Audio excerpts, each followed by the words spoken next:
Rob Smith and I are going to work on basically deceptive moves in boxing. Since there aren't that many people who use their legs on the street, we're going to concentrate on using the hands first because those are our fastest and best defense when it comes to street confrontation. It happens very fast, it's over with. You don't have to worry about slipping on the floor and falling down and looking stupid. You can actually look fairly intelligent while you're doing it. So, Bob and I are squaring off.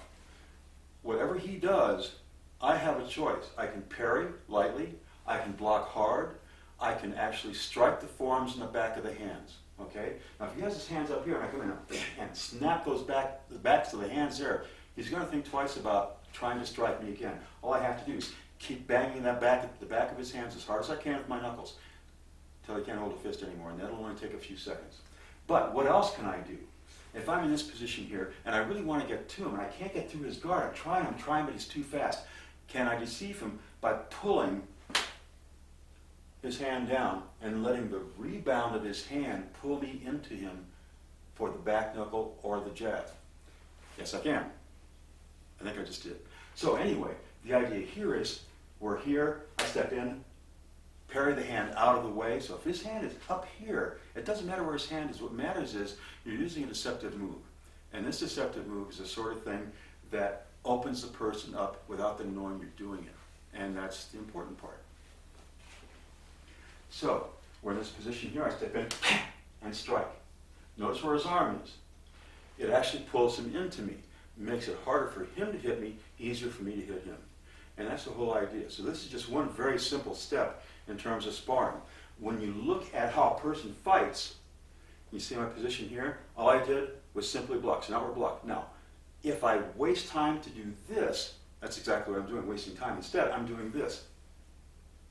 I'm parrying and I'm just flicking the back knuckle right into his face. I don't have to do a whole lot of that. Once his hand is pulled out of the way, he's wide open to a variety of techniques. So we've got 1, 2, 3, and from here we can do a pretty good throw, or we can simply drop him on his face. Depends on what you want to do. So the idea of combining strikes with parries and blocks, be creative.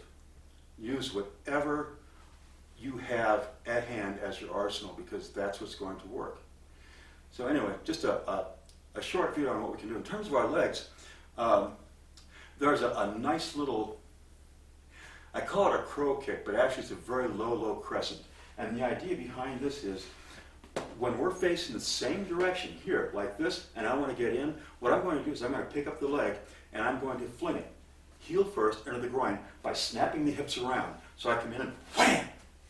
And that's it. So from here I can step in, do this, take his arm down, come in here, and we have all the various techniques that are necessary to effect success. But that low crescent is something very few people ever see. You can also do a low heel hook, because from here I can step in and hook the inside of the thigh without even thinking of it. And what's the end result of that? His hands drop, he bends over, he's a target. So that's what all these are for. So if I'm here and all I want to do is flick that foot up, I can do that. I can come in, hook the knee, and pull him in. What else can I do? I can actually go into the back of the knee here, and from here, swing around and go right in to the groin. Takes a lot of hip movement. You're actually going to torque your hips in one direction first and back again in the other. It can be an actually fairly fast move, and it's very hard to defend against because it's, again, deceptive. So when we look at what we're doing in the back here, we're looking at coming in here and then swinging around. So, and my legs aren't the best today, so bear with me. We're coming in here and snapping, just like that. It's just a snapping move. Very close. It doesn't take any distance at all. If we're standing here and I want to bring that foot in, this is how I bring it in. As you can see, it has enough power to cause a nasty little sting. And that's what we want to look at. The low roundhouse just catches the back of the leg. All it has to do is be a tap, but that crescent, that low crescent, really has the ability to get one's attention because it is deceptive. So when I'm standing here and I want to use that leg, I can simply step in here and hit the groin. How many of us use a crescent to hit the groin? Not many. So think about that.